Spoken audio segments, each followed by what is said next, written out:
Então, eu convido os irmãos a abrir as vossas Bíblias no livro de Apocalipse, no capítulo 2.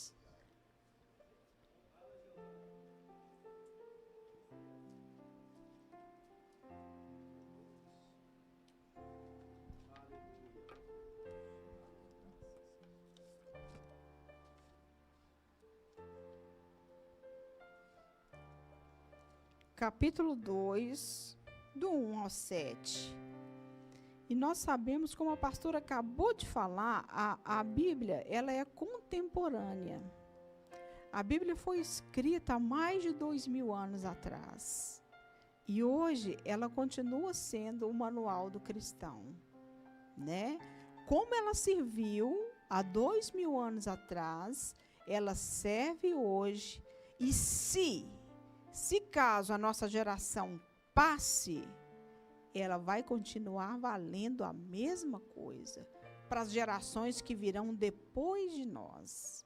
Então, por isso, ao examinarmos a Escritura, a gente tem que ter minúcias, prestar atenção nas riquezas dos detalhes que a palavra de Deus nos instrui, amém? Então, nós vamos ler sobre a carta enviada à igreja de Éfeso. Diz assim a palavra do Senhor: ao anjo da igreja em Éfeso escreve: estas coisas diz aquele que conserva na mão direita as 7 estrelas e que anda no meio dos 7 candeeiros de ouro. Conheço as tuas obras, tanto o teu labor como a tua perseverança, e que não pode suportar homens maus, e que puseste à prova os que a si mesmos se declaram apóstolos e não são, e os achastes mentirosos. E tens perseverança e suportaste provas por causa do meu nome e não te deixaste esmurecer. Tenho, porém, contra ti. Começou elogiando. Aí chega num momento crucial que Jesus vem fazer aqui uma crítica à igreja. Tenho, porém, contra ti que abandonaste o teu primeiro amor. Lembra-te, pois, de onde caíste, vem com conselho, porque Deus nos ama. Lembra, pois, de onde caíste, arrepende-te e volta à prática das primeiras obras. Se não venho a ti, e moverei do seu lugar o teu candeeiro, caso não te arrependas. Tens, contudo, a teu favor, que odeia as obras dos nicolaítas, as quais eu também odeio. Quem tem ouvidos, ouça o que o Espírito diz às igrejas. Ao vencedor, dar-lhe-ei que se alimente da árvore da vida, que se encontra no paraíso de Deus. Amém? Podei-vos assentar.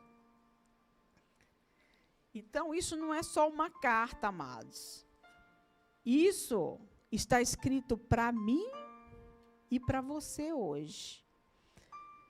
Eu quis falar sobre essa carta porque ela estava em plena atividade. Não era uma igreja que estava parada. Não, Jesus elogiou, ela rejeitava o mal, tinha paciência, trabalho, testava os falsos apóstolos, era uma igreja perseverante. Então, era uma igreja que, se você não tiver o dom de discernimento e observar que o mover do Senhor não está na igreja como era para estar, você só vê o mover de pessoas. Pessoas fazendo coisas, digo que não é em vão, amém? Não é em vão. Mas pessoas só fazendo coisas sem ter o entendimento se é aquilo mesmo que é para ser feito. Era uma igreja, se você não ler o versículo 4, você vai entender que era uma igreja perfeita. Lemos a carta de Efésios sem essa observação, parece que é uma igreja perfeita. E eu venho trazer isso para os nossos dias, para o dia de hoje. Estamos todos aqui reunidos. Vamos voltar a 2000 anos atrás e vamos supor que nós somos os crentes literal de Éfeso. Paulo, há uns 30 anos atrás, escreveu a carta de Éfeso, orientando a igreja, porque a igreja estava de fato bem. Nós podemos ver isso em Efésios. Se os irmãos quiserem me acompanhar, eu vou ler.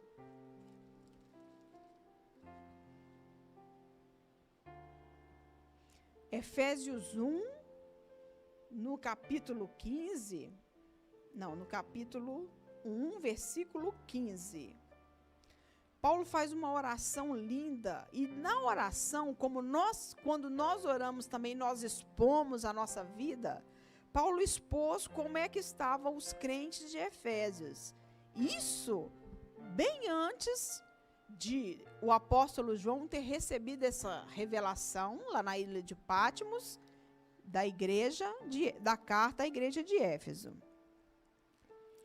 Paulo aconselha da seguinte maneira: por isso também eu, tendo ouvido a fé que há entre vós no Senhor Jesus, e o amor para com todos os santos, não cesso de dar graças por vós, fazendo menção de vós nas minhas orações, para que o Deus de nosso Senhor Jesus Cristo, Pai da glória, vos conceda espírito de sabedoria e de revelação no pleno conhecimento dele.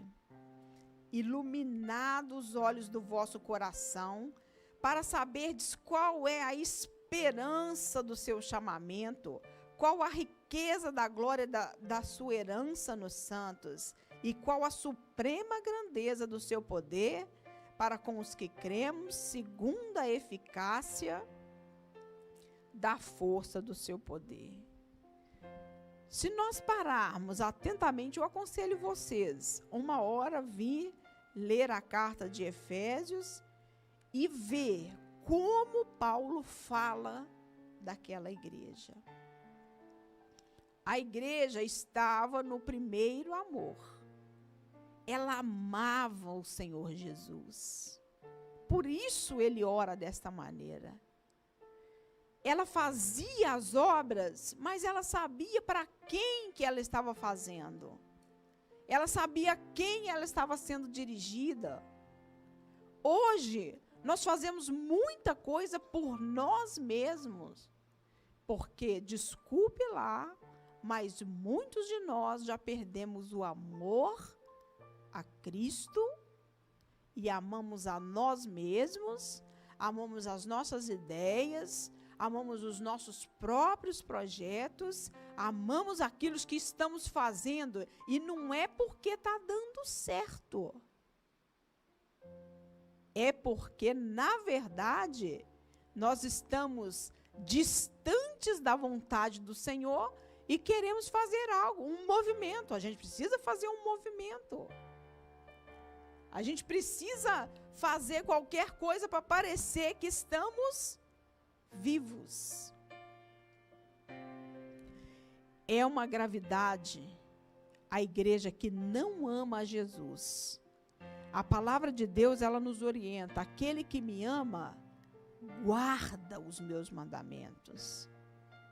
Quantas vezes são faladas instruções aqui do altar, pregações, oportunidades, instruindo a igreja.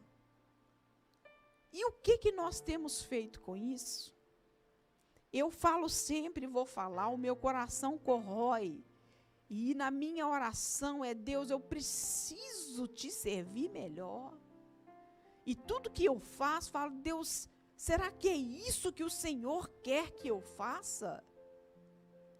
Deus, eu estou fazendo, mas será que é isso mesmo que é para ser feito? Me conduza, me orienta, tenha liberdade com o teu Espírito Santo. E é aí que entra a fé.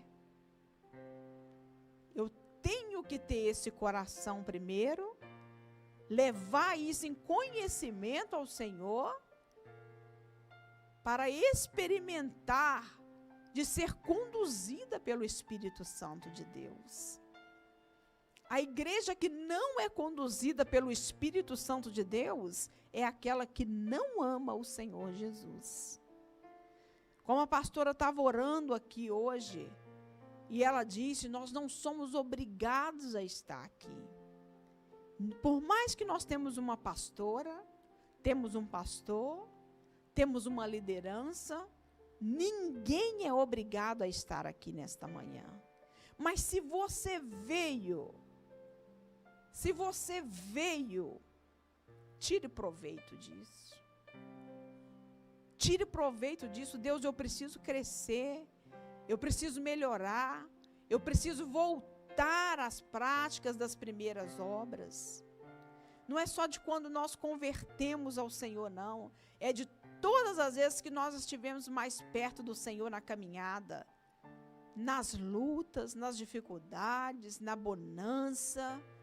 E a gente não podia ouvir falar Jesus, que os nossos olhos enchem de lágrima, o nosso coração começa a pulsar. Você lê a palavra de Deus, você começa a ficar com medo. Teve um dia lá em casa que eu estava lendo a palavra de Deus e comecei a orar, irmãos, e o Espírito Santo de Deus me tomou. De repente o Hélio abriu a porta e eu tomei um susto. Falei: achei que era Jesus que estava entrando aqui em casa. Achei mesmo, de tanto fervor que estava a sala. Eu falei: meu Deus, o Senhor vem me visitar hoje. Não era o Hélio. Fiquei, mas vou continuar, porque é preciso. Mas havia em mim, sabe, aquele desejo. Fala: Deus, eu vou te encontrar, o Senhor vai aparecer, o Senhor vai fazer, eu não viver mais por mim mesma. Eu não vou, Senhor, errar tanto, porque errar nós sempre vamos errar. Mas graças a Deus que nós temos o Espírito Santo de Deus, que quando nós pomos a nossa cabecinha no travesseiro, ele começa a martelar. Irmãos, e não há aquele que quer andar correto na presença de Deus, que o Espírito Santo de Deus não incomode. Ele fala: olha, isso, você agiu mal. Nisso e nisso você está mal. E aí é que começa a inquietude da nossa alma, a inquietude do nosso espírito. Que tem que trazer abatimento? Não. Tem que trazer mais joelho no chão, tem que trazer mais adoração sincera, tem que trazer mais comprometimento com o Senhor, porque só assim nós conseguimos trazer de volta aquele amor. Às vezes as pessoas falam que é só quando a gente aceita a Cristo que nós temos o primeiro amor. Não. A vida do cristão, ela tem que ser uma contínua de primeiro amor. Porque aí nós não vamos correr o risco que a igreja de Éfeso correu. Diante de tantos conselhos que Paulo dá, aqui no 3, do 13 ao 17, se os irmãos não quiserem abrir, pode ficar à vontade que eu vou ler na mesma. Ele fala assim: portanto, na carta que ele escreveu para Éfeso, Paulo, Portanto vos peço que não desfaleçais nas minhas tribulações por vós, pois nisso está a vossa glória. Então, seja, Paulo estava preso, sofrendo por amor ao evangelho, mas a igreja estava fortalecida. E Paulo era preso justamente por quê?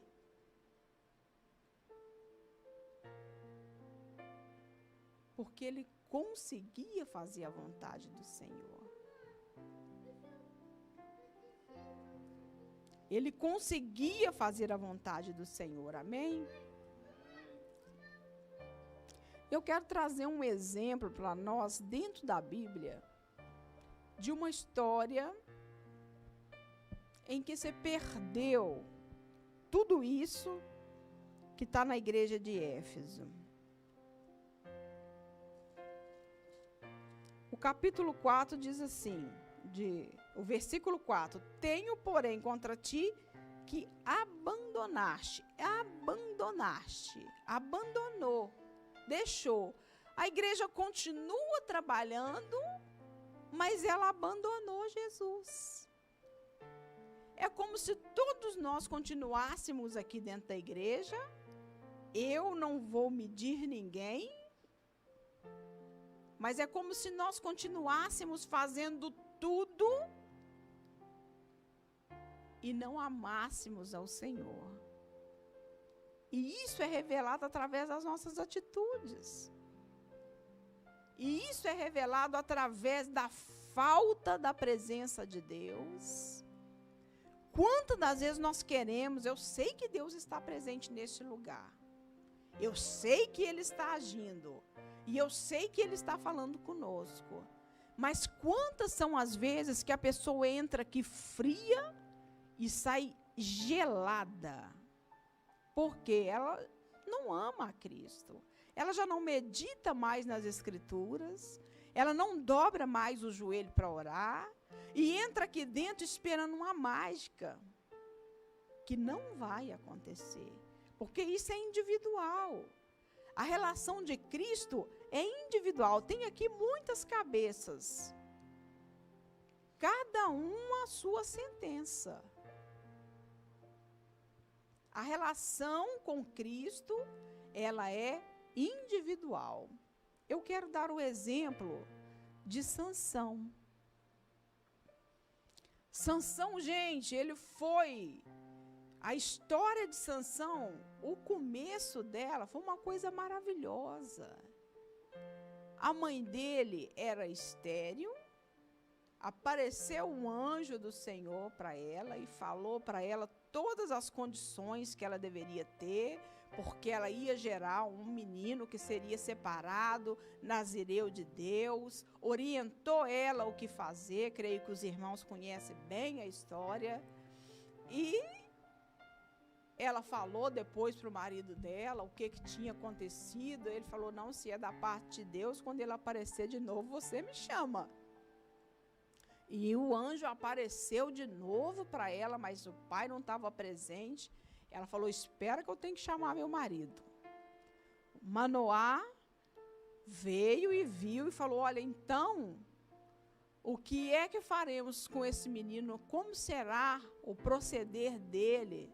Como nós devemos criar ele depois que ele nascer? O anjo falou, olha, tudo que eu falei para ela, vocês façam. Façam, porque ele vai começar a livrar a Israel das mãos dos filisteus. Porque, por desobediência, Israel estava sendo dominado pelos filisteus. E a promessa era de que aquele menino ia começar a livrar a Israel das mãos dos filisteus. E Deus deixou isso bem claro. E ele foi crescendo, e Deus foi abençoando ele. Todo mundo sabe da história do cabelo dele, né? Não podia passar navalha. Mas eu quero enfatizar, o relacionamento de Sansão com Deus não consistia só naquele cabelo.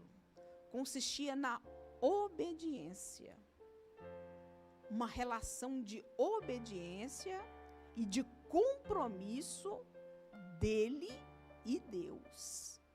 Só que no decorrer da história, Sansão vai dando uns vacilos.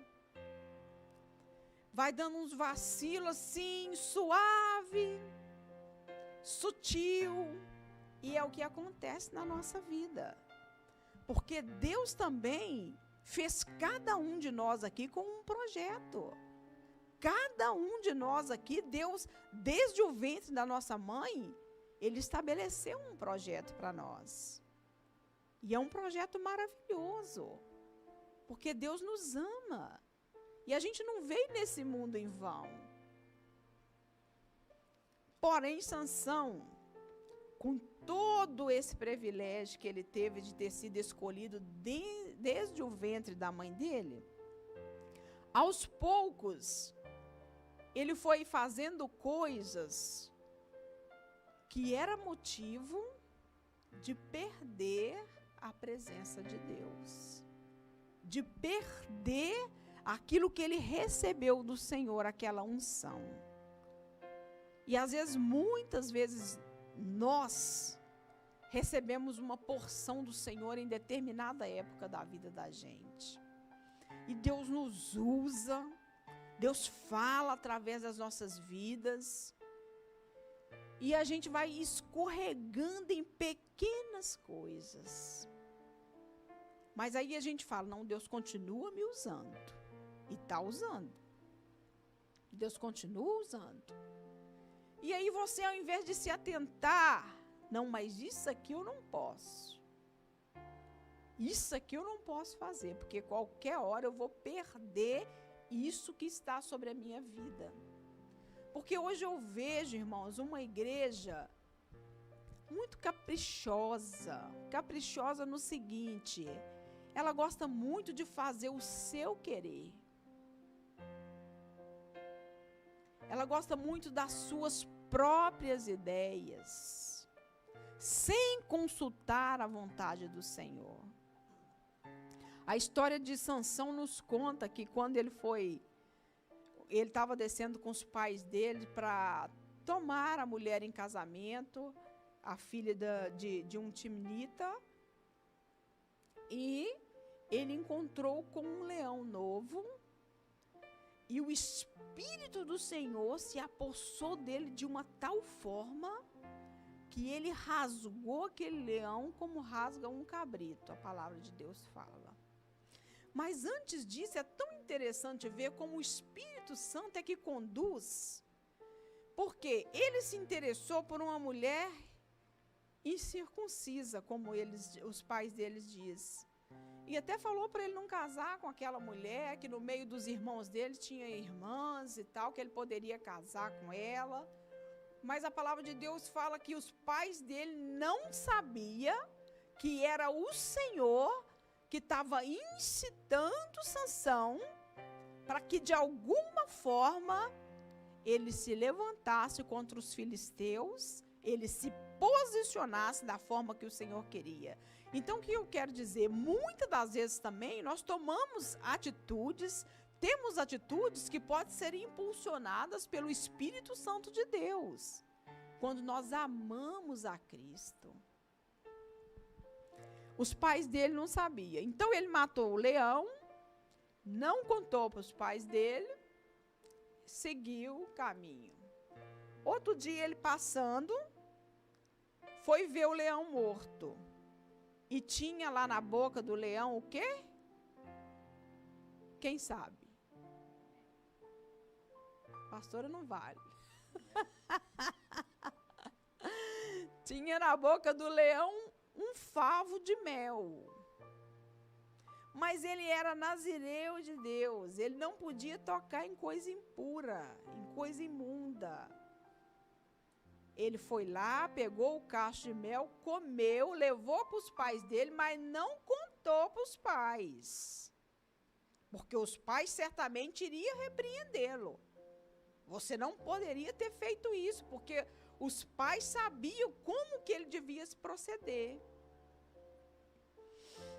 comeu o mel e deu para os pais, e ainda depois fez como é que chama?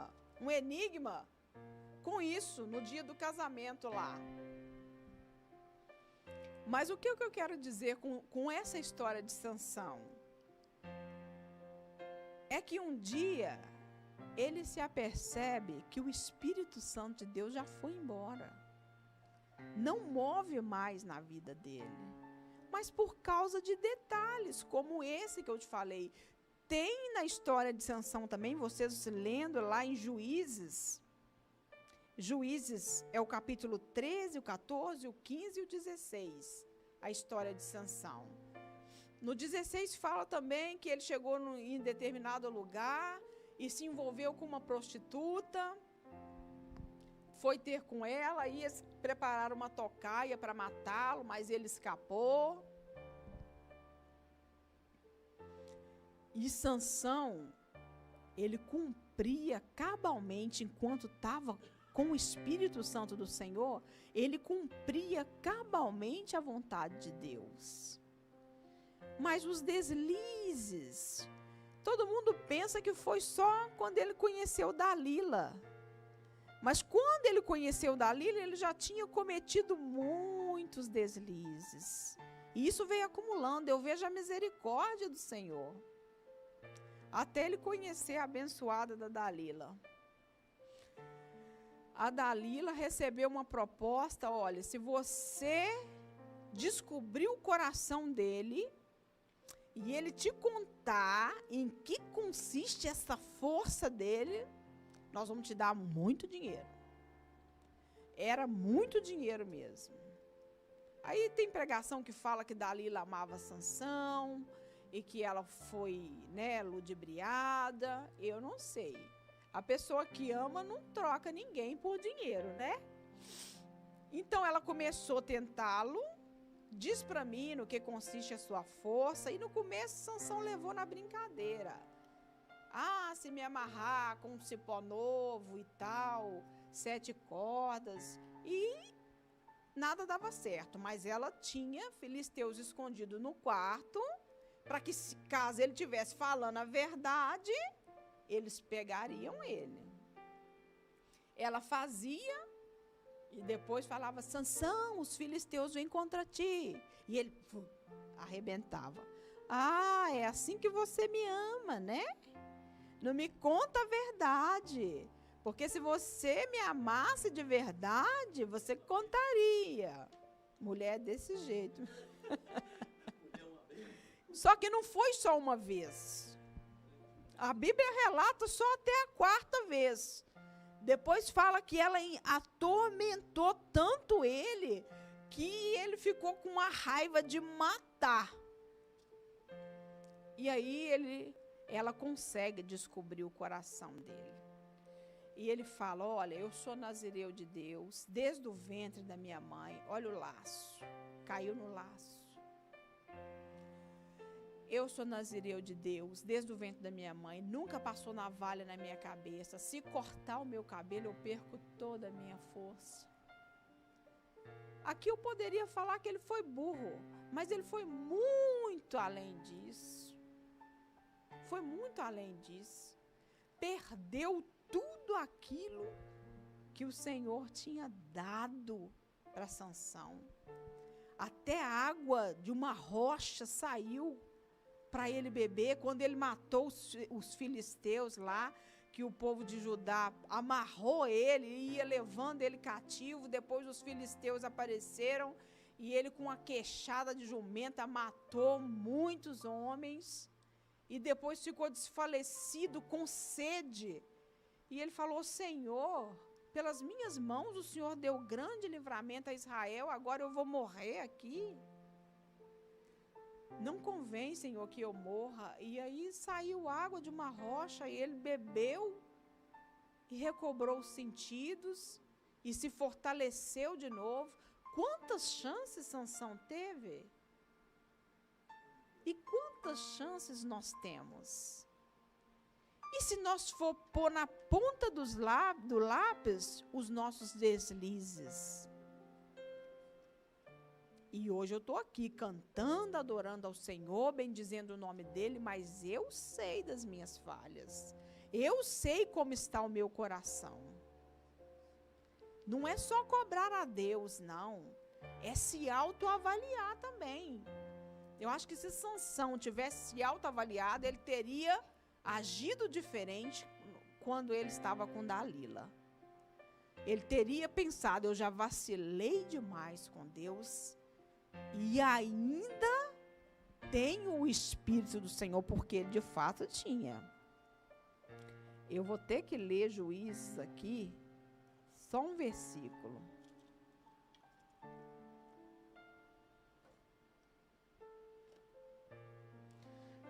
O Juízes 16,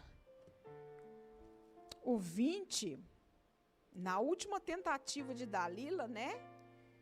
O povo já tinha até desistido, os filisteus, porque ele estava enganando ela e tal, e eles já tinham desistido. Mas aí, quando ela percebeu que ele descobriu o coração para ela, revelou todo o segredo, ela foi lá nos filisteus de novo e falou, olha, só mais uma vez, sobe, porque dessa vez ele descobriu o coração todo dele para mim, ele me revelou tudo, e dessa vez vocês vão conseguir pegar ele. Para já, isso não é uma história de amor, né? Isso é uma história trágica. O 20 diz assim, Juízes 16, 20. E disse ela, os filisteus vêm sobre ti, Sansão. Tendo ele despertado do seu sono, disse consigo mesmo, sairei ainda esta vez, como dantes, e me livrarei. Porque ele não sabia ainda que o Senhor já se tinha retirado dele. Que tristeza. Que tristeza. E quantos de nós já fomos cheios do Espírito Santo de Deus? Pelo menos uma vez. Quantos de nós já passamos por fases na nossa vida cristã que você era sensível ao Espírito Santo, você não podia cantar um louvor que você chorava, você lia a palavra de Deus, o seu coração já palpitava, e isso foi perdido. Eu quero deixar um alerta para a igreja nesse dia. Jesus está voltando. Jesus está voltando e nós, como cristãos, temos a obrigação de portarmos como tal, que vai subir, que vai morar com Cristo, que vai viver tudo isso que nós estamos falando. Mas nós precisamos, de fato, voltar às práticas das primeiras obras, amar a Cristo sobre todas as coisas. Todo mundo sabe que nessa ocasião aqui, Sansão não conseguiu se livrar mais. Os filisteus pegaram Sansão, vazaram os 2 olhos dele, levou ele preso para girar a roda de um moinho e entreter o pessoal como um palhaço. Que humilhação. Um homem que tinha o Espírito Santo de Deus, que era juiz, porque ele julgou a Israel por 20 anos. Agora passa por essa humilhação. Por quê? Pela desobediência. Ele desobedeceu a Deus e foi cada vez se deixando levar pelas sutilezas. O nosso problema como cristão é isso, nós não estamos atentos às sutilezas de Satanás. Isso aqui não tem problema. Isso aqui aconteceu, mas eu vou para a igreja e deixa isso para lá. Aí passa 2 dias, você está fazendo a mesma coisa. Então não vai passar, não vai resultar.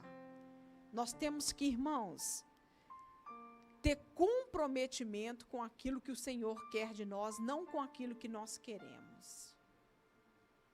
E o Senhor é bem claro na sua palavra.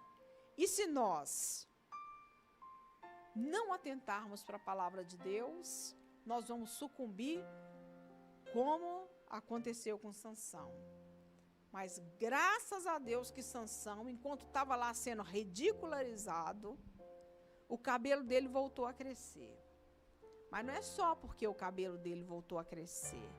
Eu acredito que Sansão fez uma avaliação como nós estamos falando aqui agora. Ele percebeu, ele teve a oportunidade de perceber as escorregadas que ele deu e onde ele entrou. Ele falou, para começar por Dalila, ele falou, puxa, que decepção. Mas a culpa foi dele. Se ele tivesse permanecido fiel a Deus, para já que não era nem para ele estar com Dalila. Dalila não o amava. Mas pronto, às vezes nós somos teimosos. O negócio não é por ali, a gente quer ir por ali. Ah, já sabe que não vai dar certo, mas quem sabe? Vamos tentar. E Deus está falando, não é por aí, é por aqui. Mas nós só ficamos afinados assim quando nós temos intimidade com a palavra de Deus. Eu sei, eu sempre falo isso, que nós vivemos num mundo imediatista. Tudo é para já, tudo é para agora e que consome o nosso tempo. Se nós não atentarmos para fazer a vontade do Senhor, irmãos, nós vamos sucumbir. Como o Senhor removeu o candeeiro da igreja de Éfeso. Nós podemos estar aqui só num templo, reunidos, onde a presença de Deus não habita. Já pensou que tristeza? A gente toma sempre como exemplo os irmãos que moram mais longe. O diácono Tomás, a diaconisa Fran, vem de longe. Você já pensou chegar aqui para nada? Chegar aqui enquanto uma igreja que não tem a presença de Deus, que está em atividade, você vai chegar e não vai encontrar ela parada. Ela vai estar sempre fazendo alguma coisa. Mexe daqui, mexe dali, para dar aquela impressão de que está fazendo algo para Deus. Então, meditando neste versículo, o capítulo 4, tenho, porém, contra ti, que deixaste o primeiro amor, é que eu deixo esse recado para a igreja nesta manhã. Voltar ao primeiro amor requer muita vontade, muito sacrifício, muita renúncia. E o primeiro amor, amados, ele tem que ser contínuo nas nossas vidas. Ah, mas eu estou passando por muita luta. Ah, mas eu estou passando por provação. Se eu for relatar para vocês as minhas lutas, eu acho que os irmãos até esmurecem. Por isso que eu estou sempre com um sorriso nos lábios. Que luta, amados. Estava programado também. Estava programado, não é só você que tem luta, não. Eu também tenho, a pastora tem, o pastor tem, o evangelista tem, o diácono tem. Todos nós temos lutas. Agora, fazendo um paralelo com a igreja do passado e a igreja de agora, como nós estamos? Por que eu estou aqui nesta manhã? O que eu quero da minha vida cristã? Eu quero só vir ao culto? Eu quero só que a pastora não ligue para mim durante a semana me perguntando por que eu não fui na igreja? Eu vou ir porque eu não aguento aquela irmã que sempre me manda uma mensagem: irmã, estamos sentindo sua falta. Vir para a igreja, amados, temos aqui o período de oração, onde o apóstolo Paulo fala, orai sem cessar. Temos aqui o período de louvor, em que a palavra de Deus fala que Deus habita no meio dos louvores. Temos a parte da pregação do evangelho, que diz o Senhor que é a palavra que liberta, que traz transformação de vida e que é capaz de mudar completamente a nossa vida. E a palavra de Deus, ela é tão eficaz que ela pode separar alma e espírito. Então eu quero trazer essa reflexão para os irmãos nesta manhã. E saiba que não são as dificuldades que você está passando hoje que vai servir de desculpa no grande dia. Senhor, mas em teu nome eu preguei. Senhor, mas em teu nome também eu visitei. Não, Jesus vai falar, apartai-vos de mim, vós que praticais a iniquidade. Então não adianta nós estarmos na igreja todo dia sem amar verdadeiramente o Senhor Jesus. Quando nós amamos verdadeiramente o Senhor Jesus, Ele é o centro de tudo nas nossas vidas. O meu lar é baseado na palavra de Deus. A congregação que eu frequento é baseada na presença de Deus. A escola que eu estudo, ainda que ela ensina ao contrário, porque agora já começou a ideologia de gênero nas escolas, é a palavra de Deus que é base. A Isabela, na semana passada, chegou para mim muito assustada. Mãe, já começou. Já começou. Eu já começou o quê, filha? As coisas, mãe, do 4º ano. As matérias é mais difícil. Não, mãe. A professora já veio falar que menino pode namorar menino e menina pode namorar menina. E se a menina se sentir menino, ela pode cortar o cabelo, ela pode vestir roupa de homem. Eu falei, minha filha, ela já falou tudo isso para vocês num dia só? Aí ela disse, mãe, mas ela falou tanta coisa, eu sei que a professora falou tanta coisa tão bem explicada, e olha só, a Isabela prestou atenção em tudo, que ela até sonhou. Eu falei, filha, ainda bem que você já está instruída. Você sabe que não é essa a verdade. E ela, mãe, por que a escola tem que ensinar que o homem veio do macaco? Eu falei, porque eles acreditam na teoria da evolução que está errada. Então, amados, se nós perdermos tempo com coisas, com besteiras, com coisas que não trazem edificação, em vez de lutar para o reino, nós temos as nossas crianças,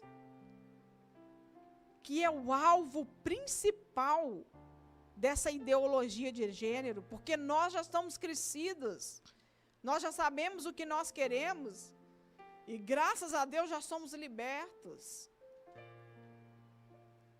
Mas o que eu chamo a igreja é a fazer uma reflexão sobre as práticas. Qual tem sido as suas práticas? Qual tem sido as suas atitudes mediante o evangelho que tem sido anunciado?